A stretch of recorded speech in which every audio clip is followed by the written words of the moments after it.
मुझे अच्छी तरह स्मरण है, तब मैं 7 वर्ष का बच्चा था। पिताजी किसी काम से बाहर गए थे। विचार और भावनाएं कहाँ से आती मुझे कुछ मालूम नहीं है, किंतु मुझे इनमें मानव जीवन का कुछ यथार्थ दर्शन और अमरता का रस छिपा हुआ जान पड़ता है।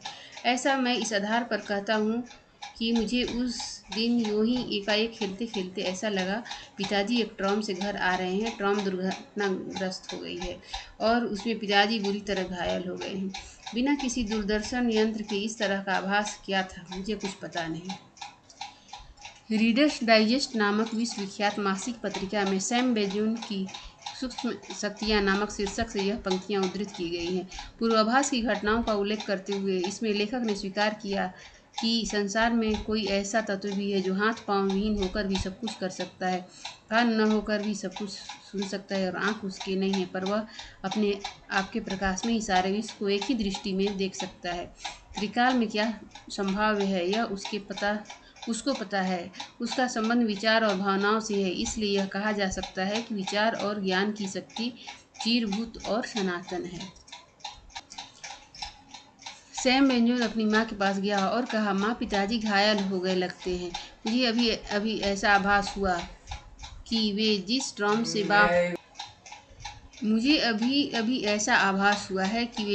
से वापस आ रहे थे वह दुर्घटनाग्रस्त हो गई है। माँ ने बच्चे को झिड़की दी, तुझे यूं ही ख्याल आया करते हैं, चल भाग जा, अपना काम कर।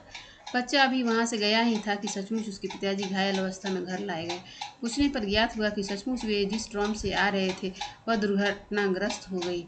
उसमें कई व्यक्ति मारे गए। माँ को जितना पति की चोट का दुख था, उससे अधिक पुत्र की पूर्वाभास का आश्चर्य था।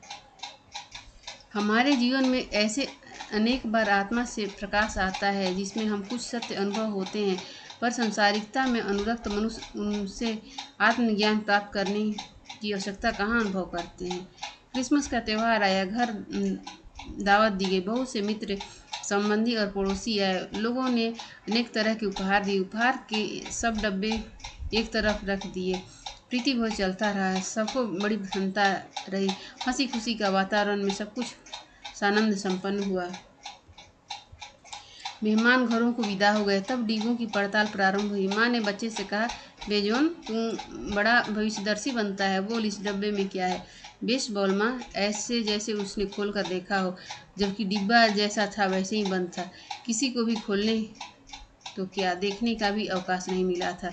डिब्बा खोला गया, माँ अवाक रह गई, सचमुच उसमें बेसबॉल ही था। अब जब एक्सरे जैसे यंत्र बन गए हैं जो त्वचा के आवरण को भी पार करके भीतर के चित्र खींच देते हैं, तो यह कोई आश्चर्यजनक बात नहीं रह गई है।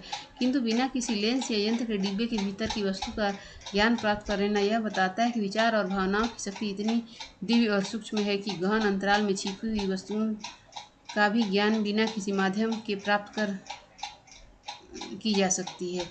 इसमें उसकी सर्वव्यापकता का पता चलता है। सैम बेंजोन के घरों में रंग रोगन करने वाले एक पेंटर मार्टी ने जान पहचान थी। एक दिन वह अपने ऑफिस में बैठे हुए कुछ काम कर रहे थे। एक रात सैम बेंजोन घर पर सो रहे थे। एकाएक उनकी नींद टूटी। उन्हें ऐसा लगा कि कहीं से किसी के जलने की दुर्गंध आ रही है। अपनी धर्म पत्नी को जगाकर उन्होंने पूछा, देखना चाहिए कहीं कुछ जल तो नहीं रहा। पति पत्नी ने सारा घर ढूंढ लिया, कहीं कोई आग या जलती हुई वस्तु नहीं मिली। बेंजोन ने कहा, मुझे ऐसा लगता है कि दुर्गंध तुम्हारी माँ के घर से आ रही है। पत्नी ने बिदक कर कहा, पागल हो गए हो, मेरी माताजी का घर 8 मील दूर है, इतनी दूर से कोई दुर्गंध आ सकती है। सैम बेंजोन ने थोड़ा जोर देकर कहा, तुम जानती हो मेरा आत्मविश्वास प्रायः चूक होता है। देखो, टेलीफोन करके पूछ लो, सचमुच कोई बात तो नहीं। पत्नी ने रिंग बजाई, उधर से कोई आवाज़ नहीं आई। किसी ने टेलीफोन नहीं उठाया। लगभग 15 मिनट तक प्रयत्न करने के बाद भी जब उधर से किसी ने टेलीफोन रिसीव नहीं किया तो पत्नी ने झिड़क कहा, सब सो रहे होंगे, व्यर्थ ही परेशान किया। पर तभी उधर से हल्लों की आवाज़ आई। माँ ने बताया कि घर के पीछे हिस्से में आग लग गई थी। पड़ोसियों की सहायता से उसे बुझाया जा सका। इस घटना का पत्नी पर कुछ ऐसा प्रभाव पड़ा कि फिर उन्होंने आत्मा के अस्तित्व से कभी इनकार नहीं किया। वे रात भर इस विलक्षण तत्व के बारे में सोचती रही। यह तो एक व्यक्ति से संबंधित घटना हुई, कई बार साधारण व्यक्तियों के समान अवस्था में भी इस प्रकार की अनुभूतियाँ होती हैं जो लगती तो स्वप्न जैसी हैं, परंतु उनकी प्रामाणिकता के कारण वे वास्तविक सी ही लगती है। उस समय की अनुभूतियों पर भले ही विश्वास न हो, परंतु कालांतर में वही घटनाएं सत्य सिद्ध होती हैं।